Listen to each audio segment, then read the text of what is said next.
Cette partie de vidéo est toujours liée au cinquième exercice de la série des espaces vectoriels. Et ici, on s'intéresse à déterminer l'intersection des sous-espaces vectoriels E et F en sachant que les deux sous-espaces sont définis par la famille génératrice.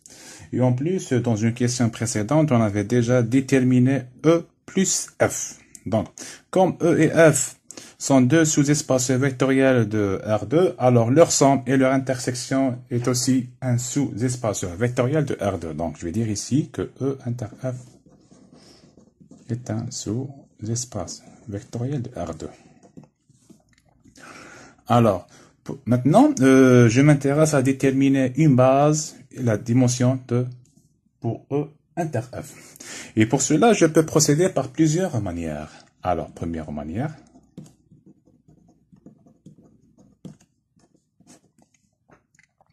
Alors, il existe un certain résultat qui met en relation les dimensions de la somme et de l'intersection.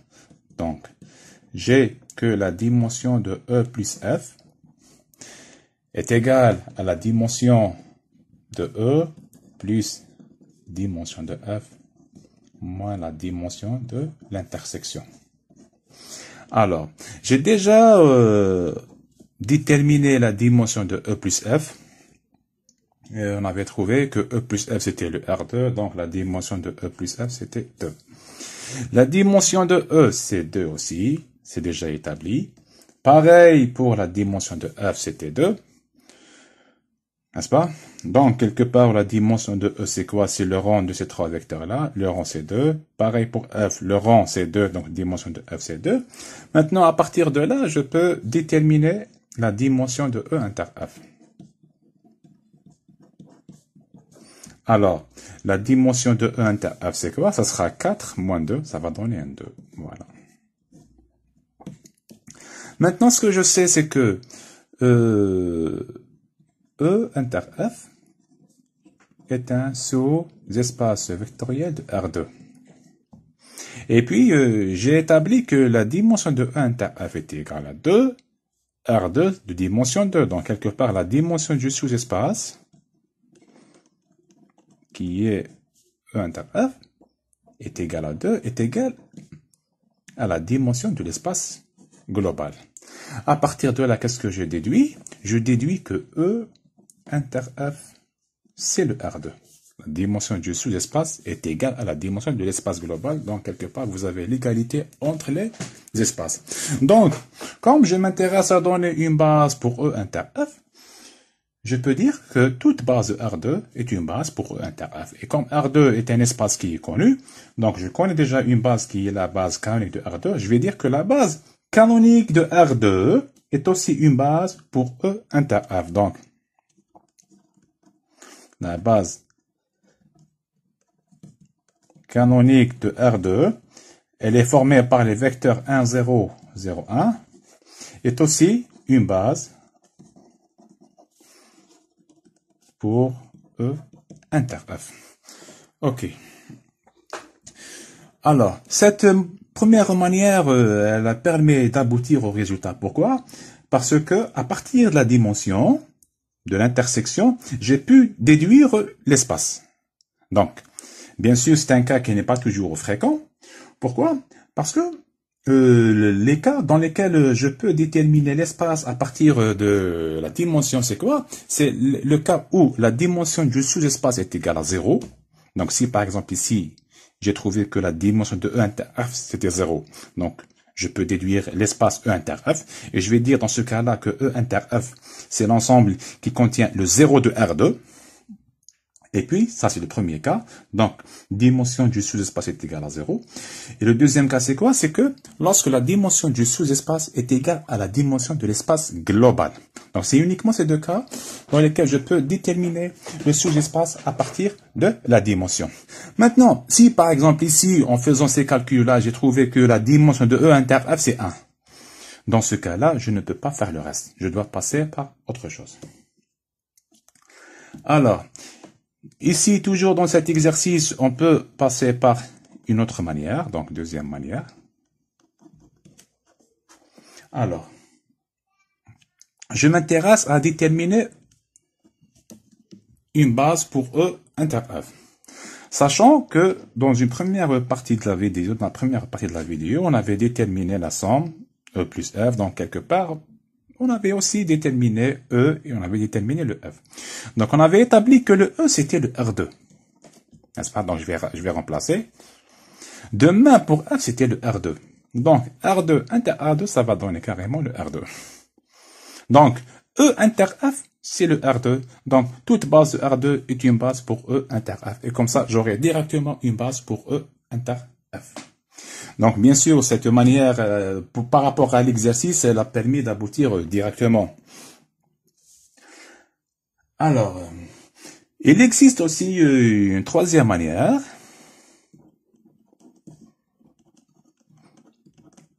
C'est une manière qu'on utilise lorsque les deux manières précédentes ne permettent pas d'aboutir. Donc, dans cette manière, c'est une manière qui est basée beaucoup plus sur les calculs. Donc, initialement, ce qu'on va faire, on va déterminer les éléments de l'intersection E inter F. N'est-ce pas? Donc, quelque part, initialement, on s'intéresse à déterminer l'ensemble E inter F. Une fois que j'aurai déterminé l'ensemble inter F, je peux décomposer pour donner une famille génératrice. Après, je vais donner une base par la suite. Donc, certainement, E inter F, c'est un ensemble, ou bien c'est un sous-ensemble de R2, donc il va contenir des couples XY. Donc, je vais dire XY est un élément de E inter F. Ça veut dire quoi? Ça veut dire que le couple XY appartient à E, en termes d'ensemble, et XY appartenant à F. Maintenant, le fait de dire que XY est un élément de E, E est un sous-espace vectoriel de R2 engendré par ces trois vecteurs-là. Donc, quelque part, je peux dire que le couple XY peut s'écrire sous forme de combinaison linéaire de ces trois vecteurs-là. Donc, je vais dire qu'il va exister trois scalaires, alpha 1, alpha 2, alpha 3 dans R, bien sûr, tel que le couple XY, c'est quoi? C'est alpha 1 fois le vecteur V1 qui est le vecteur 1, 2, plus alpha 2 fois le vecteur 2, 3, plus alpha 3 fois le vecteur 3, 4. Là, c'était par rapport à l'ensemble E. La même chose à faire pour l'ensemble F. Donc, je vais dire qu'il existe, bon, le F, pardon, il est engendré par deux vecteurs. Donc, je vais dire qu'il va exister deux scalaires, alpha 4, alpha 5 appartenant à R, tel que le couple XY, c'est alpha 4 fois le vecteur de 1, plus alpha 5 fois le vecteur de 2. Et après, qu'est-ce que je fais ici? D'une part, j'ai XY qui vaut ça. D'autre part, j'ai le couple XY qui vaut ça. Donc là, c'est première équation, deuxième équation. Donc le même élément possède deux écritures. Ça voulait dire que j'ai l'égalité ici. Donc à partir de là, je déduis l'égalité entre 1 et 2. Après, je remplace. Donc je vais dire, voilà, que alpha 1 fois le vecteur 1, 2 plus alpha 2 fois, plus alpha 3 fois le vecteur 3, 4 est égal à quoi? Est égal à alpha 4 fois le vecteur de 1 plus alpha 5 fois le vecteur de 2. À partir de cette égalité, qu'est-ce que je fais après? Je transpose ce membre ici à gauche. Après, j'aurai un système d'équations linéaires homogènes que je vais résoudre par la suite. Donc, dans mon système, qu'est-ce que j'aurai? Je vais avoir 5 inconnus, n'est-ce pas? Et je vais avoir deux équations. Donc, j'aurai un système homogène de deux équations avec deux équations, pardon, et trois inconnus. Donc, c'est un système que je vais résoudre. Donc, c'est un système qui va avoir une infinité de solutions. Donc, j'écris carrément le système. Après, je vais donner directement le résultat. Alors, quand je transpose ici, donc, qu'est-ce que je vais avoir? Je vais avoir déjà alpha 1, voilà, il est là, plus 2 alpha 2, plus 3 alpha 3. Je transpose ici, donc j'aurai moins 2 alpha 4, Et puis, j'aurai moins 2, pardon, alpha 5 qui vaut 0. La même chose pour la deuxième composante. Donc, je vais avoir 2 alpha 1 plus 3 alpha 2 plus 4 alpha 3. Après, j'aurai moins alpha 4 et puis moins 2 alpha 5 qui vaut 0. Donc, c'est ce système-là que je vais résoudre. Et pour cela, je peux utiliser la méthode de cause appliquée au système homogène. Maintenant, quand je résous mon système, je trouve que, bien sûr, mon système va avoir une infinité de solutions. Donc, et pour cela,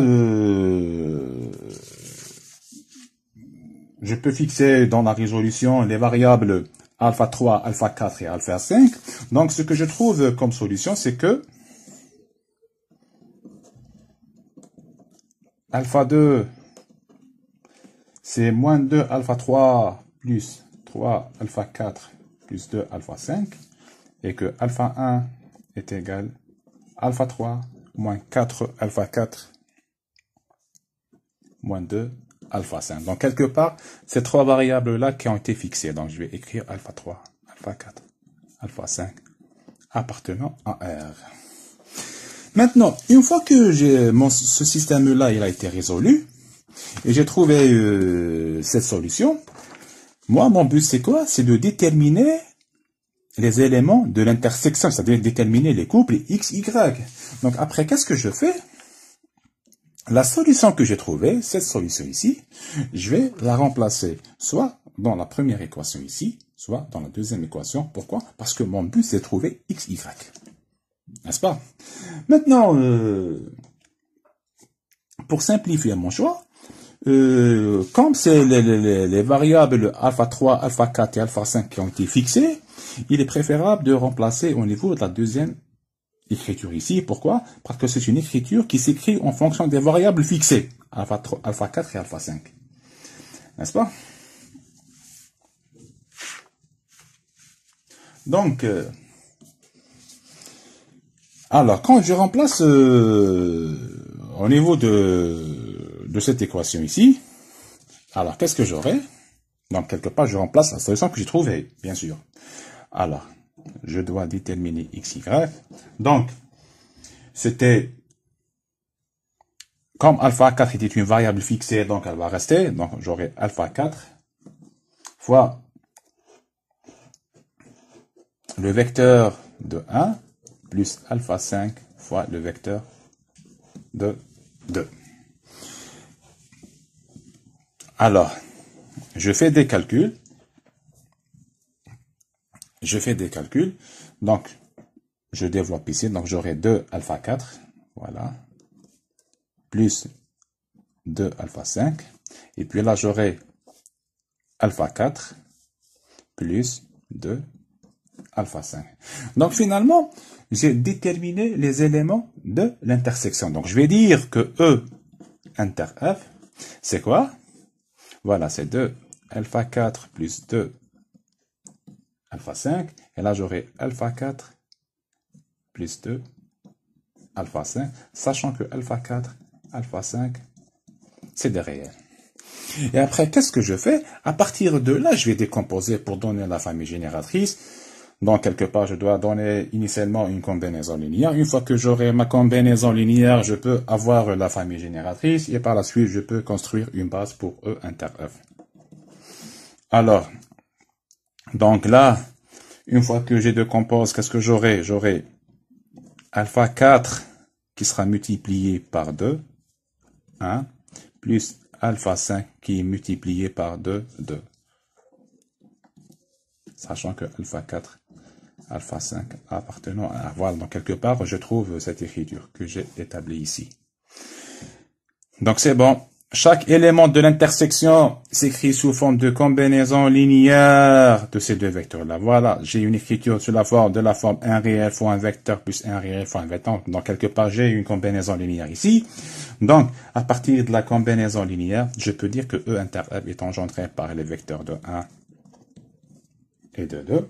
Donc, quelque part, c'est les vecteurs V4 et V5 que j'ai établis avant. Donc, quelque part, j'ai établi que E inter F est engendré par les vecteurs V4 et V5. Donc, quelque part, E inter F, c'est exactement le F. Donc, E inter F. Et avant, on avait établi que le F, c'était le R2. Et comme ça, je peux dire que toute base de R2 est aussi une base pour E inter F. Et pour cela, je peux prendre la base canonique de R2 comme étant une base pour E inter F.